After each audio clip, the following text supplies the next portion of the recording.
Good afternoon, ladies and gentlemen, I'm John, this is many a true nerd, and welcome to Civilization 6, which I've managed to get my hands on just a little bit earlier, because Firaxis, they contacted me and they said, John, we've been watching your Civilization series. You are possibly the most naturally gifted, talented Civilization player we have ever seen. As a result, we would be honoured if you would help us playtest Civilize. This didn't happen. None of that happened. That's not true. That's not even close to true. But I've got Civilization 6 anyway, and that's rather exciting because even if I'm not necessarily that good at Civilization 5, and I would argue I've been improving quite a lot, I'm definitely a lot better than when I started. People have been saying, for a newbie, I've learnt pretty quickly. I have been really, really enjoying it. So I'm really looking forward to Civilization 6. And yes, I have been lucky enough to get hold of it just a little bit early. This is not the full version, obviously this is the pre-launch version, so there's some limitations. Not all of the empires that are gonna be in the game are in the game yet. We've got a choice of 10, and things might change between this build and the build they actually have at launch. So I can't guarantee everything's going to be exactly the same, but nonetheless, I'm really looking forward to this. I've played about 5 or 6 hours just to get myself used to some of the stuff that's changed, so I vaguely do know what's going on. So hopefully, I will be able to adequately explain it. So let's have a little look-see here at how all this gets on, shall we? There's no real advanced setup yet, by the way, we're a bit limited on our options, so there's no difficulty but Prince, and the game speed is only standard or quick right now. There's only 3 types of map, so I'll go for continents, because I like there being, like a proper big body of land, but I don't like it being just like a single massive block of land. So continent strikes me as a good compromise, and I will go for a large map, which just basically tells you how many people are going to be on it, because you can't personalise it. So I'm going to go for a large map with 10 players, which I think means literally everyone's going to show up, which is nice. So the empires I've got to start off with are indeed Germany, Norway, Japan, Congo, Greece and Spain, and further down, America, Scythia, Rome and England. And obviously they've all had a bit of a change around, so the figurehead of the empire has changed from Civ 5, which is nice. It's Pericles! Greece is led by Pericles, so it's actually led by, an Athenian, a person of the great traditional city-states, rather than by a Macedonian. That's a good improvement. And I am going to be going for Rome. Trajan the Roman, because they all have different abilities, obviously. And to my mind, it feels like the Empire and the person's specific powers are more powerful and more significant and kind of create more variance between the empires in 6 than did in 5. So Rome's got a really, really fun one. All roads lead to Rome. So Rome's kind of all about money. They get trading posts. They get more money for trade routes. But more importantly, if you start a city within trade route range of your capital, and the trade route range in this game seem pretty bloody generous, you can really send a caravan a very, very long way, then you get an automatic road built. That's really, really good, because roads and movement have changed slightly. We'll discuss that. So I think that's really, really good. Plus, I like Trajan's column. All cities start with an additional city centre building. Starts with a monument building in the ancient era. Bit of mix-up from Rome and Civ 5, where they just basically got cheaper buildings if you'd already built one. Now they just get a free building with each new city. So Rome's kind of meant for the wide strategy, having plenty of different cities. Oh, and another thing I love, just like Sean Bean did the big kind of announce trailer, he also does all of the reading out of all the dialogue. So you've got Sean Bean's voice kind of soothing you through every single discovery and everything. It's lovely. From the first stirrings of life beneath water, to the great beasts of the Stone Age, to man taking his first upright steps, you have come far. Now begins your greatest quest. From this early cradle of civilization on towards the stars. Cast your net wide, O Trajan, Emperor of mighty Rome. Your legions stand at the ready to march out and establish the largest empire the world has ever seen. If you can truly get all roads to lead to Rome, yours will be an empire of great riches and luxuries. Surely then our citizens will proclaim you as their best ruler. The Optimus Princeps.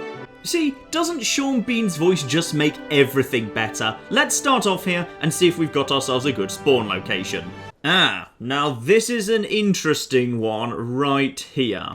So, what I've got is lots of river, a fair bit of jungle flush, and 2 separate luxuries. Gypsum and mercury, that's not too bad, and some cattle up there, and a floodplain, or a marsh type thing. Sorry, a marsh. So marsh is loads of food. That's a floodplain. That's loads of food as well. But desert. Desert remains pretty bloody worthless, so we're a little bit too close to that, to be honest. But The thing is, in Civ 6, variety, there's two things that have really changed. Like, variety is the name of the game now, which is, because there's like, wonders have way, way, way more specific criteria that needs to be fulfilled. Like, the pyramid now can only be built on desert, and Petra obviously is no longer just bonuses to desert. Petra is actually now only for a desert tile. So having a bit of desert close by for some desert bonuses that not many people are going to be able to get is not a bad idea. The other thing you need is water, fresh water in particular, because population is now not just about excess food, it's also about access to water. So starting by a river or some other form of fresh water, like I think a lake is fine as well, or an oasis, is pretty much essential. I've got these two good luxuries here. I've got the cows, I've got the jungle, and these two. Yeah, this is... Aside from the desert here, this is not a bad spot at all, and I like having two luxuries. I almost feel like, am I willing to waste a turn moving over here? If I move over here, I'll have the cows earlier. I'm going to waste one turn moving over here, because otherwise pretty quickly my city's going to expand into desert. And while I wouldn't mind like a couple of bits of desert at the very, very edge of the empire, like this floodplain right here is pretty nice, and like then just like a couple of squares over here for like if I want to build the Great Pyramids, that's too much desert too close. So I'm going to waste one turn moving over here, because crossing the river of course uses up my turn, so I won't be able to do anything else this turn. That's fine. Ooh, double cattle. Yeah, okay, fine, that's worth it just for that. I'll gladly take the double cattle. And let's just get my guy heading over in this direction as well. Yeah, okay, so furs in the not too distant future. And, ooh, the ocean.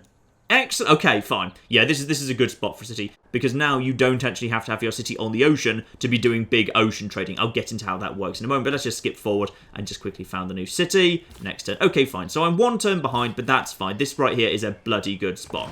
Found the city of, would you believe, the Romans have decided to found Rome. So this all works very, very nicely. I'm going to work under the assumption that you've gone straight on to...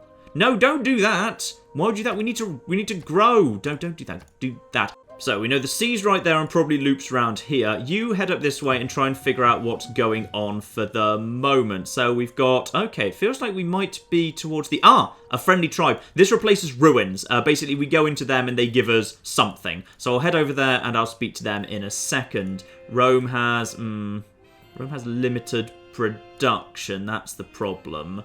Maybe what I ought to do is... yeah, you know what? Sure. I'll move you over to a 2 and a 1, and I'll see what that does for producing a scout. I can have a scout in 8. Yeah, I'll have a scout in 8. That makes sense. I'm happy with just kind of 2 rather than 1. And now I'll have a new person in 7 and a scout in 8. Fine, what have you. So, over to research as well, of course. We've now got to start researching. Open the new technology tree. The technology tree is probably a little bit smaller than you're expecting. That's because it's been split in 2. At a high level, the technology tree works as it ever did. You pick a thing, it leads into other things, it requires a certain amount of time to complete, and when you've researched a classical era technology, you're in the classical era, and of course that opens more things, and diddly-diddly-dee up towards, eventually, nuclear explosions and future tech. Marvellous. Except after the very first few opening texts here, there's something new, which is let's get some, pottery going on, because pottery opens up the possibility to get the hanging gardens. Yeah, I wouldn't mind having the hanging gardens nice and early, to be honest. And that's Eureka moments. You might see, like, underneath all these technologies, like after the first few, it says to boost, do something. Basically what that means is, say, sailing would take 18 turns. If I found a city on the coast, that will basically fill up half of that for me, so it will be down to 9 turns at my current rate of science growth. This I really like, because it means that societies that haven't specialised in science can still kind of avoid falling behind on technology on their particular chosen path. So if I want to go for a big maritime empire, then obviously I'll just put my first city right on the coast, and as a result of putting my first city right on the coast,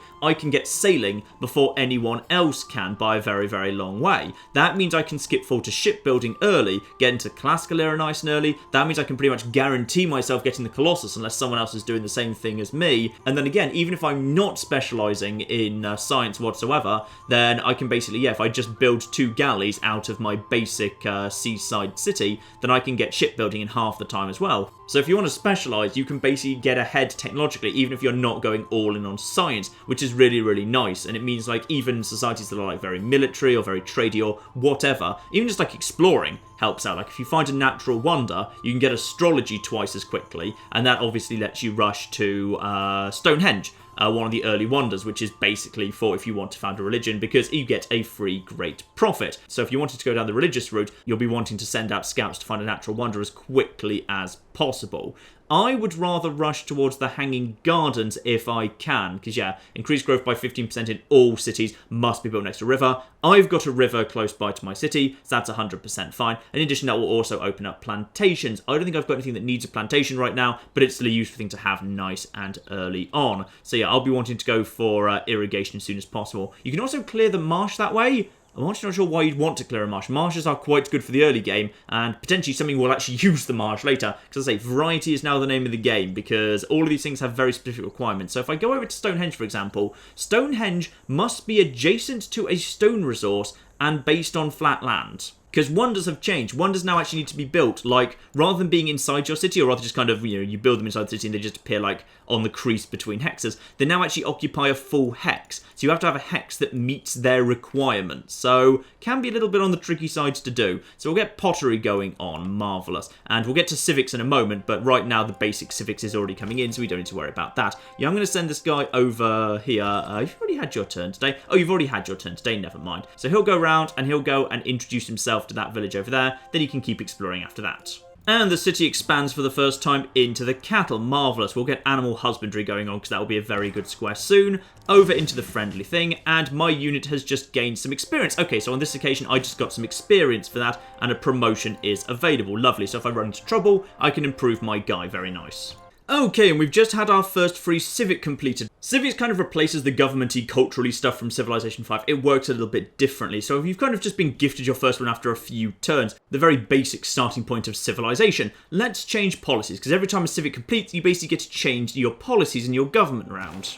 So right now we're in the ancient era, and that means we've just adopted a basic little settlement. We're just in a chiefdom. So we're just producing one influence per turn. That's used for city-states. When we run into one, I'll explain that. And basically, because we're a chiefdom, we can have one military policy and one economic policy. Until we get into more advanced governments down the line, we can't actually have more policies than that. And I've only got a choice of 2 military policies and 2 of the kind of economic policies. So for our military policy, I can say my recon units gain double experience, or I can say get +5 combat strength against barbarians. We will be running into barbarians. They're a little bit more dangerous now than they were in Civ 5, so I'm going to say discipline. And for my economic policies, I can either say every city gets +1 production, pretty darn tempting, or my capital gets +1 faith and +1 gold. So if I was rushing more in the faith direction, obviously, I'd currently be going for Stonehenge, for all that sort of thing, and as a result, I'd probably be going for God King as well to try and pile on the faith. But instead, I want to go for production because that will slightly speed up stuff in Rome. So let's go for urban planning and discipline. In fact, that actually seems very Roman.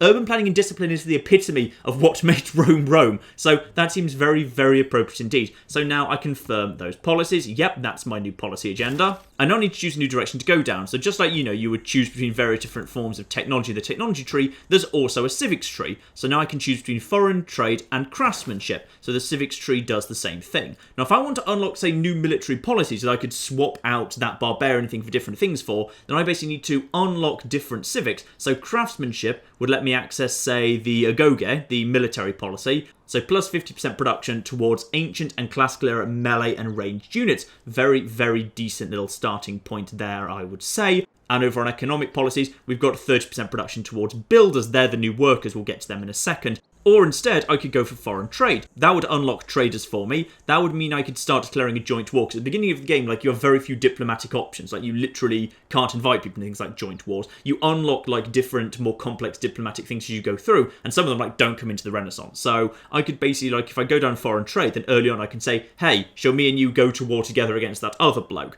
Or alternatively, I've got a new policy, 100% production towards ancient and classical era naval units. So if you want to go down more of a trading naval thing, this is a good place to be. So basically, caravan upgrades have moved out of the tech tree and they've moved into the civics tree instead. So in this case, it's not about range, it's just about +2 gold from all trade routes. Potentially very, very welcome indeed. Now that one's boosted by discovering a second continent. So really that suits the people who are on the scene getting straight out onto the boat. Because it might take me a while to discover a second continent. So as a result, because I'm probably going to be improving 3 tiles sooner than that, I'm going to start working on this. And if I can improve 3 tiles in about 6 turns or so, then potentially as a result of that, I'll be able to skip straight to craftsman being done and skip straight forward. But again, you can just kind of look forward, plan ahead. And you can see that, like, the big one you're going to want sooner or later is political philosophy, because political philosophy will open up multiple different types of government that will allow you to have way more policies simultaneously. So autocracy, where you can have like 2 military slots, 1 economic slot, no diplomatic slot, and that one at the end is a wildcard slot. That just means like you can have anything you want in there. Greece gets a bonus wildcard slot for every single type of government, which is really, really cool.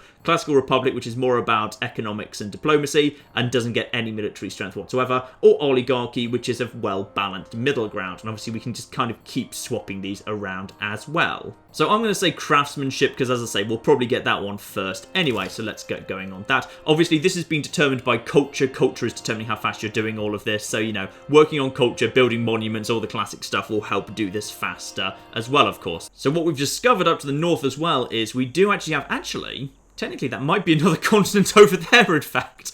Yeah, I'm not sure whether that might be another continent or potentially whether we kind of loop round to that. But what we've got is we've got a nice safe area behind us. This is good because it means we can be pretty confident that we're not going to get attacked from behind us in any direction. And we can just kind of expand up into this direction and build whatever we want in these nice little fertile grounds without really worrying about it too much. Having the sea at our back and the sea nearby strikes me as a very good position to be in. Yes, this works nicely. In fact, this is a very good historical position for Rome, because Rome, of course, was actually built on the river Tiber, very, very important, and had the sea nearby. Again, very important for trade and sending out ships, and Rome wasn't really a naval power, to be honest. It kind of became a bit of a naval power later, but it was never where its real strength lay. But this is actually kind of accurate to how Rome truly was. Rome was on kind of the Latium valleys, big open spaces with floodplains and marshes nearby, the sea beyond it running to a river. I've accidentally almost perfectly recreated the historical location of Rome. That's brilliant! I didn't even mean to do that. Reconnaissance units like scouts are unique in that they can gain experience by exploring and discovering parts of the world. Now, as the advisor just said there, yes, indeed, scouts head around and gain XP by actually exploring. Scouts have changed, in fact, movement has changed slightly in this game. Scouts no longer have their bonus ability to move across jungles and hills or whatever and only use 1 movement point. That has changed. I don't necessarily approve of that change. You can see now that the scout, even though he's now got 3 movement points by default, can only go into this jungle. If he wants to go into a second jungle, that's going to take 2 turns. So scouts, arguably, not really quite as strong as they once were. But I'm going to send him in this direction. Yeah, sadly, if I want him to explore this way, he's going to have to... Actually, you know what? I could just send him... That ends over there. And I could send him over in... Yeah, I don't think we need to worry about the desert too much right now. I'm going to send him more in kind of like this direction, over just like a single river, and then you can kind of go round here. Though, oddly, he was just able to cross that river, and he was still able to make a move after that. Okay, that's odd. But yeah, scouts have definitely lost their ability to kind of go through jungle for only 1 movement point, and hills are the same. But perhaps they do have the ability to cross a river without ending their turn. That would be nice if so. Another advantage I just realised is we actually have a really good defence to the south, which is if someone wants to come in and attack Rome, it's going to be slow going for them. There's rivers everywhere, there's rainforest. Rome is actually in a very secure position right now. I'm very, very happy indeed. And we just picked up our 2nd citizen there. Just go over to manage citizens, so you've moved. The game really, really wants to manage this space right here. Yeah, I'm not sure I entirely agree with the game here, to be honest. If I just let the game assign people where it wants, it's really focusing on production and completely ignoring 2 hexes with 3 food, which I find a little bit on the odd side, but okay, you know what? People are telling me in Civ 5 I should trust the game. I'm just going to trust the game, and I'll make changes if I have to. 22 people? No, we're not having flipping 22 turns to the next people. I'm sorry, that's not acceptable. There we are. I've got someone working on the flipping cattle. That should speed things up. Though it doesn't actually update immediately. It takes like a moment to update, so I'll see what the change is in a moment. Now, choose production. Now, this is where things get interesting, because normally I'd probably go for a settler at this point, while sending my scout and my warriors around trying to figure out what a good place to settle actually is. Except there's a bit of an odd thing going on here, which is you've really got to plan if you want your wonders. So let's actually go into the technology tree here, which is if I want to speed up irrigation so I have access to the hanging gardens before anyone else has access to it, in order to boost that, I'm going to need to farm a resource. Now, the downside is when it says farm a resource, I'm not sure if that necessarily means like farming, say, wheat, or if the cattle is good enough. I mean, that is a resource that produces food that I could go and set up a pasture on relatively quickly. Ooh, that's an interesting question then. If I had wheat, that would be easy because I'd go for a builder right now. I'd get a farm going. That would boost irrigation. But because the only thing that's nearby to me that could count as a resource to be farmed are the cattle, I'd need to go for animal husbandry first. Oh dear.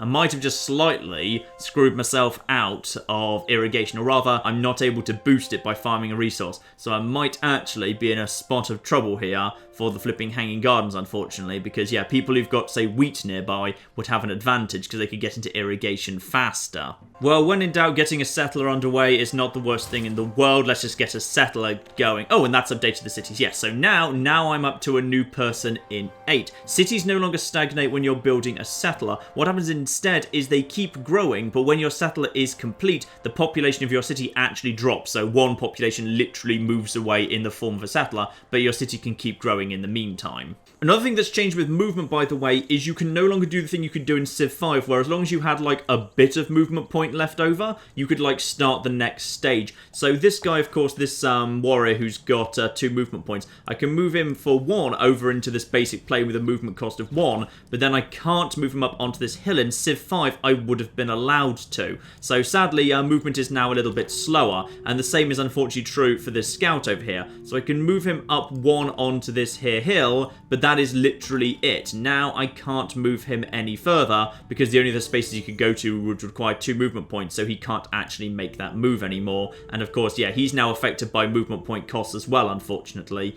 We've got stone over here, and we've got more river over in this direction. Okay, in fact, actually, is that river starting to empty into the sea over there? I'm not sure. It might be. We'll need to see. You know what? I'm going to trust the game. I'm going to let it assign the citizens, and I'm going to see what happens. So right now, it's 7 turns to a new person and 15 to the settler. I'm just going to let it go, and we're going to see what happens next turn, whether kind of things jazz up. Because presumably everything should change around at this point. Ah, and we've got pottery. Lovely. So pottery is unlocked. The granary. Granary is no longer required for moving food around, like any caravan can just do that by default. That's not a problem. However, granary does provide housing. That's new. Population growth has no longer been defined by... That's now down to 18 and 10. Settler and 10. Alright, fine game. You know what? I'll believe you for now. Let's get the settler going. If the game says that's the best thing to do, I'll believe that's the best thing to do. So, population is now defined not just by, the food.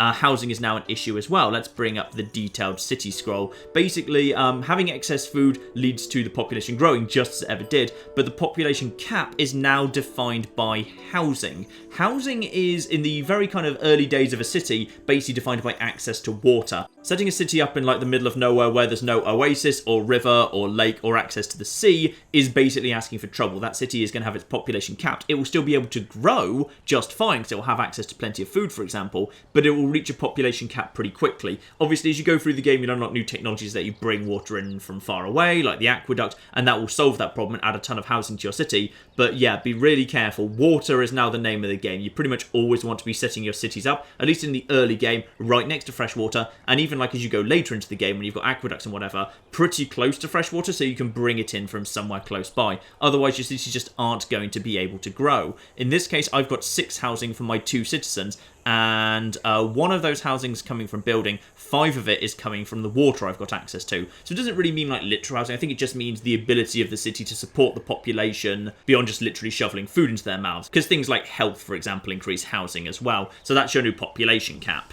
Now, keep exploring, seeing what we can find. Ah, we have found ourselves more cattle and rice up there. Okay. Potentially, and indeed Rome keeps expanding. You'll notice the cities are expanding relatively quickly. For like the fact that I've got like very little culture going on right now and I haven't built a monument, yeah, Rome is expanding quite quickly.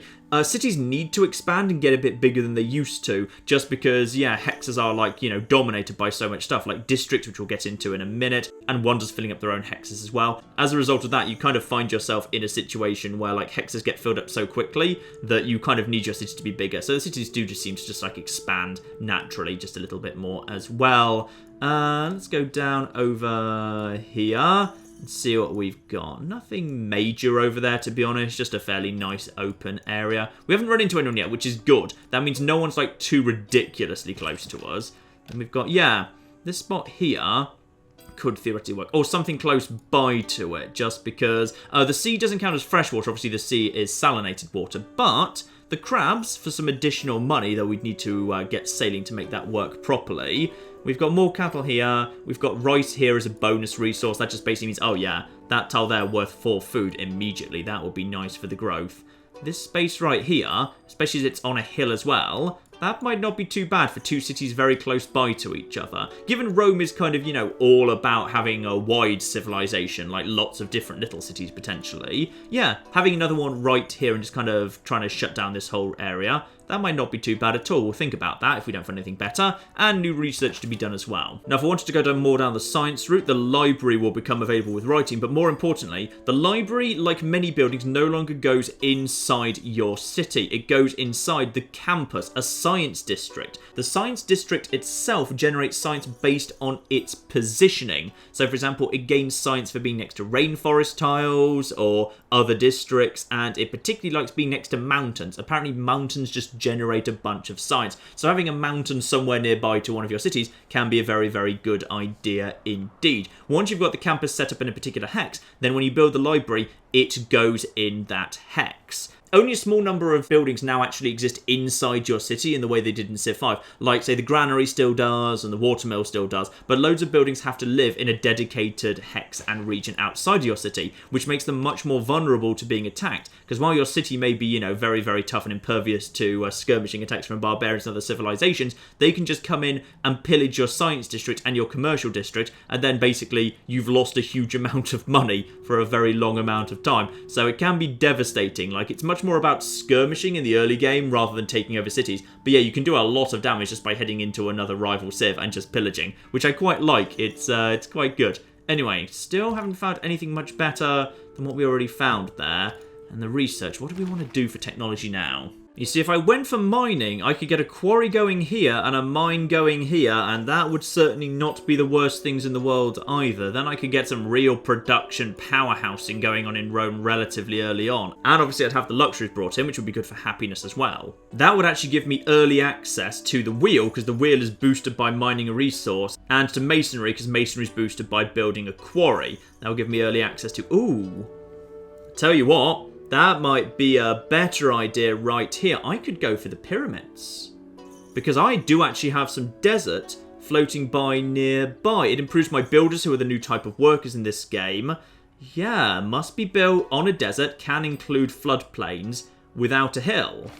Well, I do have some desert floating around down here that in theory I could just buy my way to when the time comes. Yeah, I'm going for it. We're going to play to our strengths right now. I'm going to go for mining, and then we're going to go for the pyramids down in the south. We're going to take advantage of the desert square, because the pyramids will be a nice thing to have. And our warriors have found a new friendly tribe. They might give us something nice. Very good. Through here, and then through here. Our city-state neighbours have made a request of us. And we've found a city-state. Marvellous. Hattusa. Lovely. So city-states work pretty much exactly the same way that they did in Civ 5. These guys are not going to be proper empires. They're going to make requests of you, and they're going to like you if you do the request. The difference is now, it's not so much about like a numerical value that slowly degrades over time. That's kind of gone. Instead, it's about sending envoys to them. So what they want to do is, let's just open up the city-state tab here. So Hattusa, envoys with them is currently listed as 1. I'm guessing that means because we were the first to discover them, we got a free envoy with them. I'm not 100% sure, actually. So basically, if we do things that they like, then we will slowly move up to eventually ruling them, at which point they actually give me a unique bonus that's unique to each city-state. So right now, at level 1, they're giving us +2 science to our capital. So our capital is producing bonus science it wouldn't do otherwise. If we get up to 3 envoys with them, then they're going to provide me with 2 extra science for each campus district, the district that science buildings live in. So basically, if I've got one of those in each of my cities, that could start stacking up very, very quickly. At 6 envoys, that becomes +2 science in every... Hang on. Oh, an additional +2 science. Okay, so +4 total in every campus district. And then at the top, they get up to a unique bonus that no one else is going to provide. Provide you with one of each strategic resource you have revealed but do not own.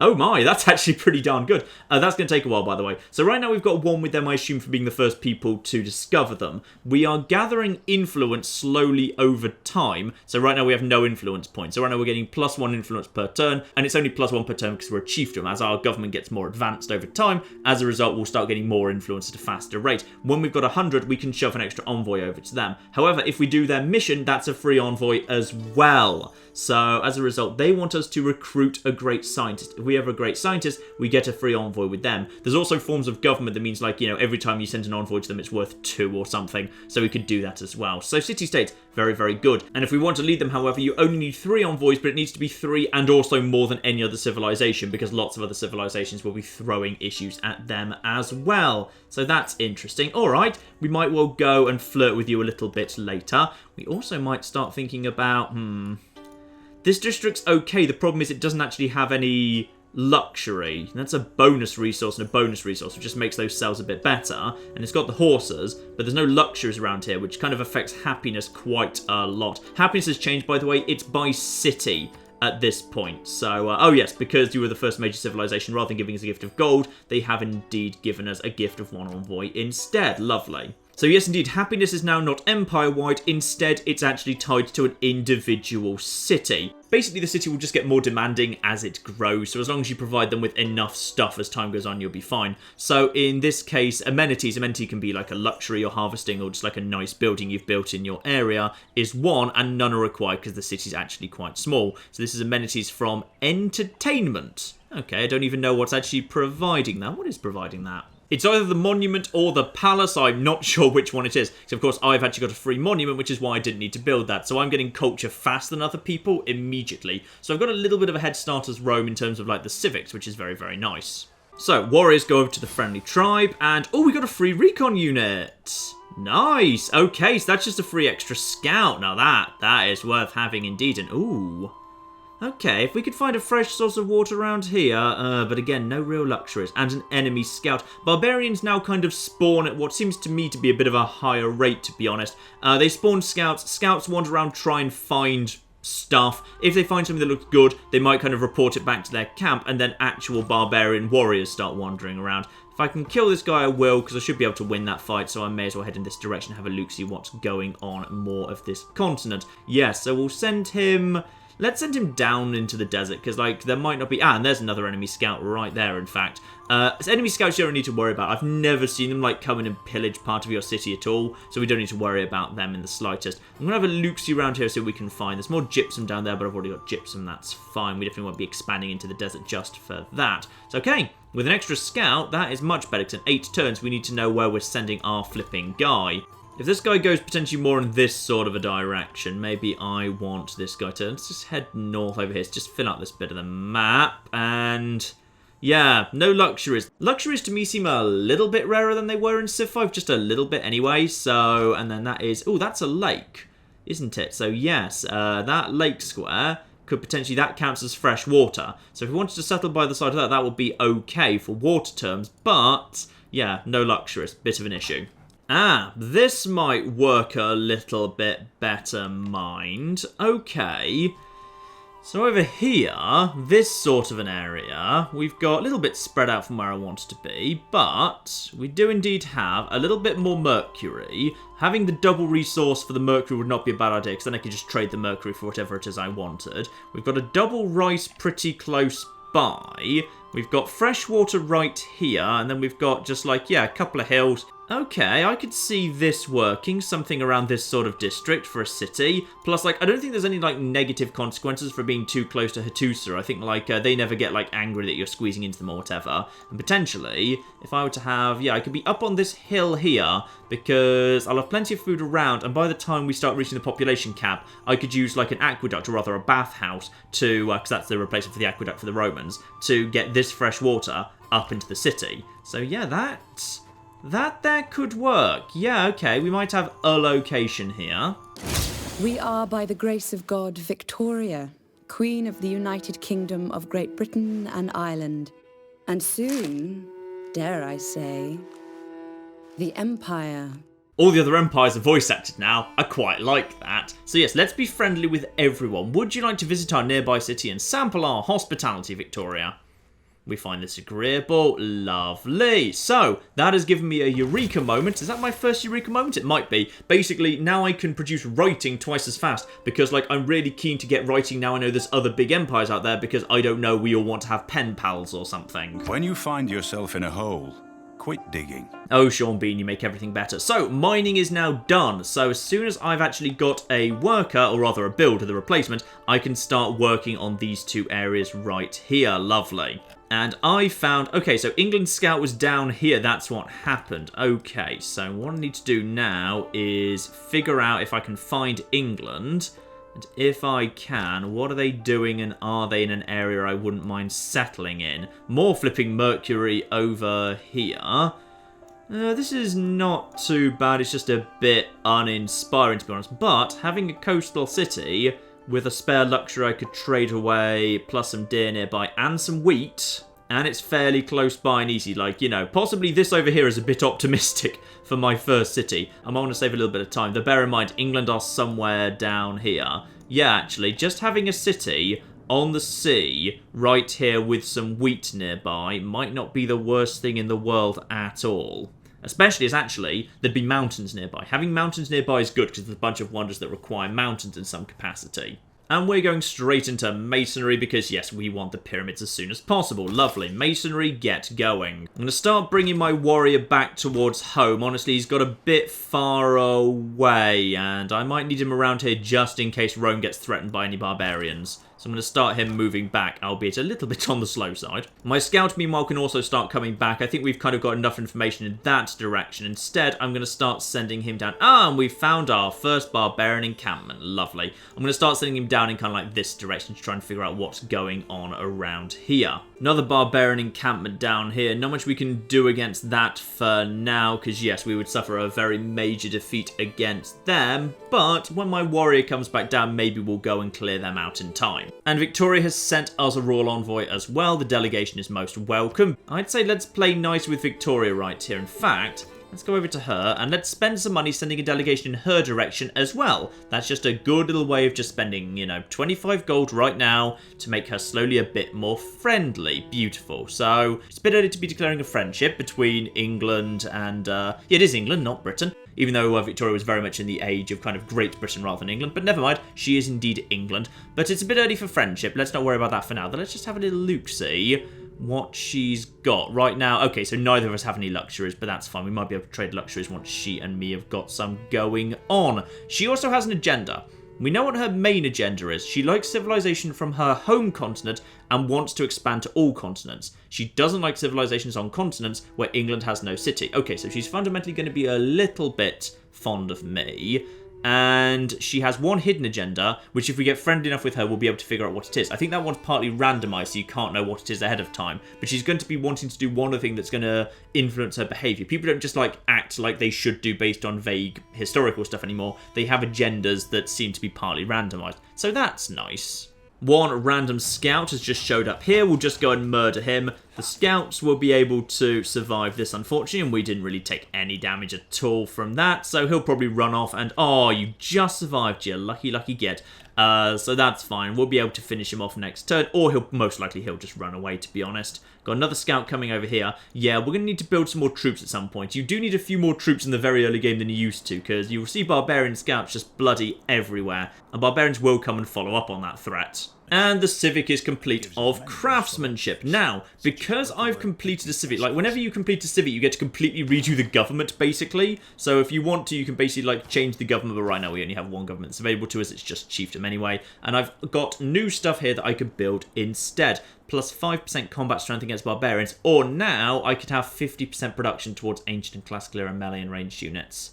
And then I could also have, plus 30% production towards builders. I'm going to be going for a builder soon. I'm going to move one production out of my city just to have slightly faster builders. I'm going to be doing a couple of builders soon. And then we'll probably bring urban planning back in pretty soon after that point.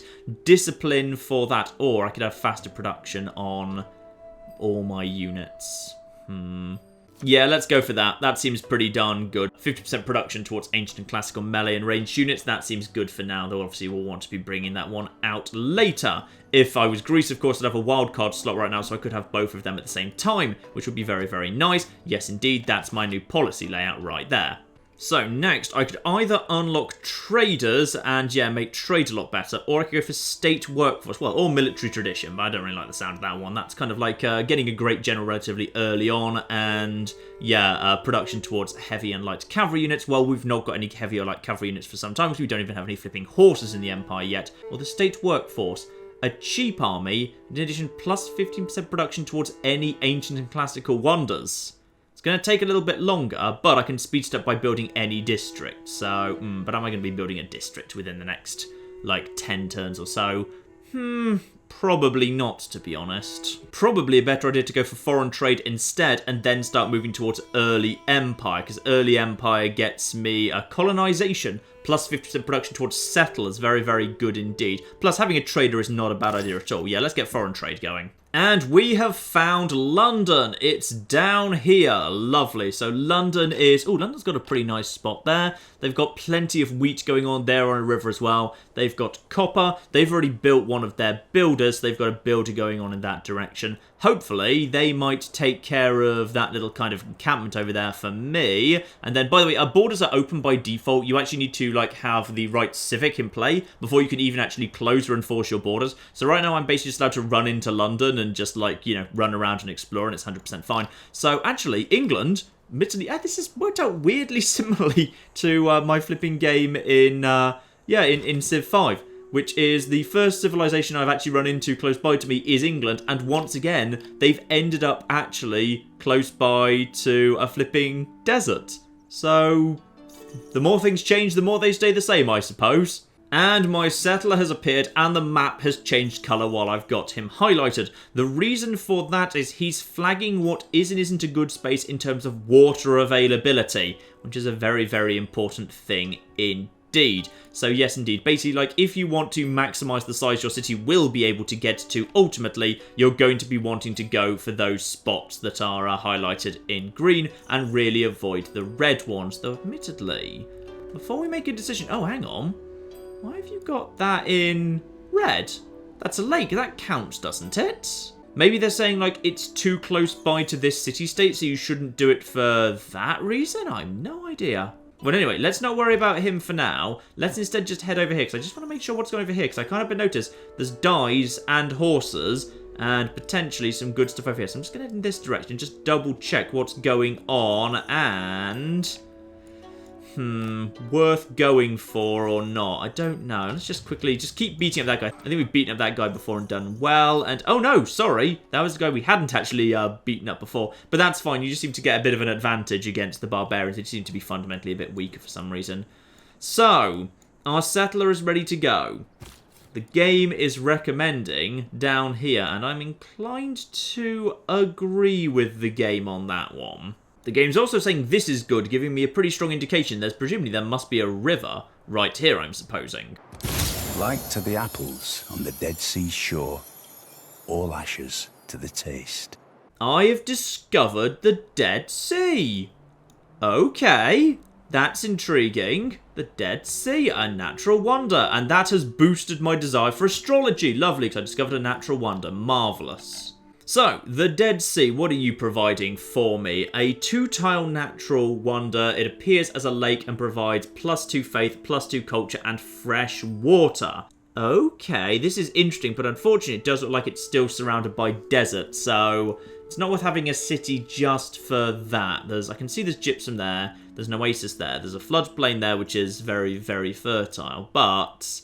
No, it's not worth it, because faith isn't really the direction I want to go. So if I were like a faith people and I was thinking about going for like the desert faith folklore thing for the start of my pantheon, this would probably be good, but that's just not for me. Yeah, let's get you moving down in this direction. I feel here with some wheat available nearby, with some deer available nearby, and some extra mercury we can trade away, plus access to the sea. Having a city on the sea is fundamentally a good idea as well. Yeah, that feels like, unless I went further south. If I went further south and had access to... Well, stone's just a bonus resource. It's not that darn good, to be honest. No, let's go here, because mountains nearby will be useful for a few bits and pieces. And so, the great journey begins. It's going to take quite a few turns to get there. Rome drops back down from population 3 to 2, because of course one of its populations is now heading off in this direction, and that opens up a new thing we can do. A granary. More food and more housing. Probably not the worst idea in the world at all, to be honest, but it also wouldn't be a bad... No, I think we need a builder. We need to get a builder going on here. I need to start getting some improvements going on, because once we've got luxuries, we can start trading for them. That'll give me boosts for the other things that I'm researching right now. It'll be much better. Oh, and oh dear, my scout is being attacked by barbarians down in the desert. They'll be able to hold off for now, but you'll take a... Actually, you're alright for the minute. You're okay for now. Right, let's send my scout down here back up north, and on the way past take out a slinger, which is like an archer, but even worse. It's the basic level of ranged troop in this game. So go over there, you'll be able to utterly slaughter that guy. Oh, blimey, no, watch the fight. Watch the flipping fight. There you are, you'll get some XP for doing that. And a promotion is available too. Marvellous, we can promote him whenever we want. Now, tell you what, I have just spotted over here, dyes, river, bananas. I would not be opposed to my settler being diverted over here, potentially. Yeah, we'll have to see about that. Before I next move my settler, we'll just have to check just a little bit further what's more in this sort of area, because if it's good, I might be interested. Oh, and the slingers want flipping revenge against... Oh, no, my scout is significantly... No! And sadly, the dog can't carry on his own. No, the barbarians ganged up on my scout, bastards. That's alright, he was a freebie anyway. Right, you go over here. I just need to see a little bit more what's going on in this region. And is it worth having? We need to make a decision. Which way is my settler going to go? Is it going to be the nice, easy route down to the... Well, relatively easy route down to the south here. Chasing after... That's just Mercury. That doesn't strike me as that bonus bananas. Plus, that gives me horses. Yeah, fine. Okay, we're going around that way. We're going to go around here, and we're going over to flipping there. I mean, it looks like it's going to take about the same amount of time to go over to that. In fact, actually, it might be ever so slightly quicker, because this area is all plain, and that's relatively easy to get to. So, let's just skip around here, avoiding that scout. Those scouts don't really seem to cause trouble for the most part. And this will open up a whole bunch of other visibility at the same time as well. Lovely. Now, we need to start... Oh, that's an England scout. Okay, so we've definitely got nothing to fear from an English scout. He's just having a little loopsy round. My warriors are almost back at Rome, just in case any barbarians show up. My scouts are now over there, my one remaining scout, and my settlers are on the move. Lovely. One scout is hanging out a bit too close to Rome. Let's just send my warriors to go and knacker him a little bit. I think he's pretty trapped in a corner. I don't think he was going to be able to get away at all. My lad goes over here and tries to figure out what else is going on. This area is... Lots of jungle. Dyes. Horses, theoretically, yeah. Horses on the very edge of the availability around here. But cities do grow relatively quickly. You can see Rome has already expanded fairly well. Ah, and the stone nearby here as well. Okay, fine. Yeah, you know what? This is an okay spot right over here. We're going to move over to... Well, you're just basic grassland. You're also just basic grassland. But that will bring me... It's good enough. We're going to move over here. This is going to be our new city right over in this direction. Lovely. We've got an encampment down here, but we'll be able to deal with that in time. They're not that close to us. And this is when things start happening. Our new city right here got, good access to fresh water. Got some luxuries floating around. Lovely. Can have access to the sea. Will, in the long run, have access to horses. Seems to be pretty on its own. There's no kind of major competition around here. Please accept my warmest thanks for your kind endeavours on the continent we share. And there's Victoria liking the fact that we're on the same continent. Well, thanks. Bye. And there's our new city. Oh, I don't like that.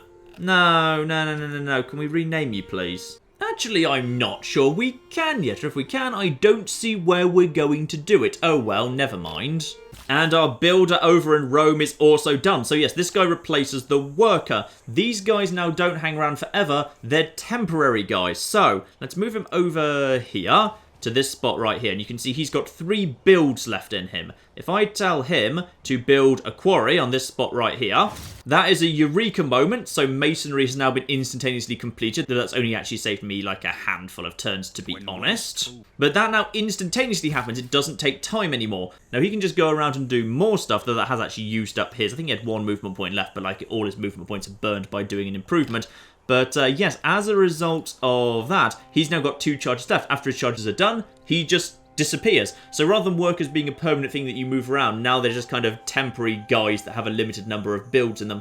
I like it because I feel like in Civilization 5, I always felt like, you know, I had to just like leave a worker by a city that was like, if it was off the beaten track a little bit, because like sooner or later the city would expand and need a new worker. But I always felt like my workers were sitting around doing nothing or just kind of doing busy work for the most part. So I kind of feel like, you know, I either had too few or too many. So I kind of like this new system. It's pretty good. Now, obviously, the thing about the pyramids, which I want to try and build next, is if I can build the pyramids, then as a direct result of building the pyramids, my workers get 4 charges rather than 3. I think China gets that by default, so if China got the pyramid, China could get 5 charges per worker. So China's workers would be brilliant. Now, speaking of which, so the pyramids are available, but there's no suitable location to construct this, because literally none of my tiles are appropriate. But if I go and I buy go and buy a tile. If I buy this tile down here, I believe that is now fine for building that. It's a bit of a waste of a floodplain, but I don't feel like we need that because we've got like so much good farming land up here. I don't feel like we need this to be a farm, to be honest. So, now that's been purchased, the pyramids can go there because that counts as a desert tile because a floodplain is fine and it is indeed without a hill. So pyramids can go right here. And the game's saying, well, it could also go here if you wanted to buy these spots, but I don't want to. That's 100% fine. Build the pyramids. Yes. And now the construction of the pyramids has begun, though that will, of course, take a little while to do. What are you guys doing, by the way? Let's just check how this is. Right now, they're on... Okay, so one guy's moved straight over to here to focus on production, but that's only one as a result. Animal husbandry would presumably give me... Yeah, now that's been completed. Go for animal husbandry. That would give me +1 production on cattle. So if I went for that next, that probably wouldn't be the worst thing in the world at all. Yeah, because then I could work on all of those things up there. So right now we've got the pyramids in 26 turns, but I think we can do even better than that with a bit of work on Rome yet.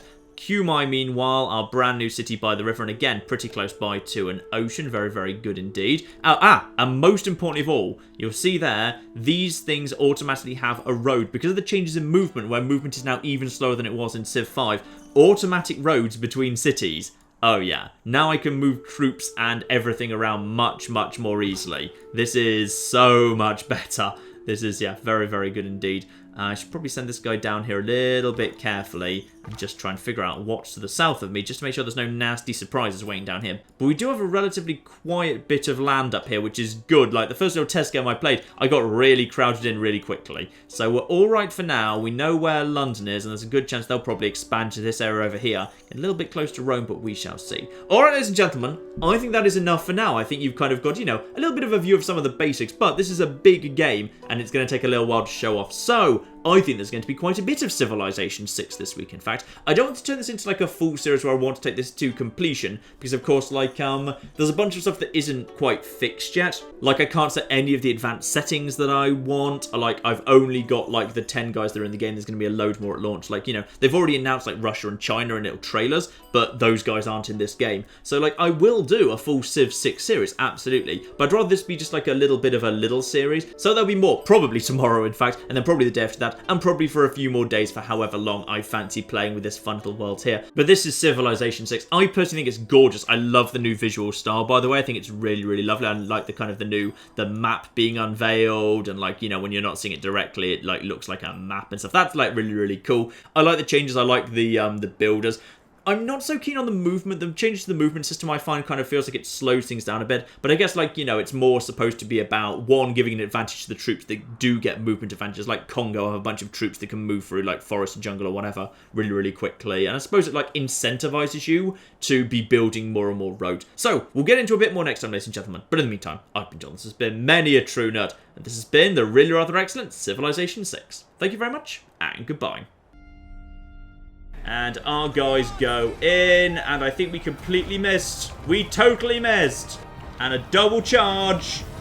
Oh, that's what we needed to be seeing. Nice. Give them something to think about while they're going home, Balthazar. Got my timing just about right there. Stupid gits.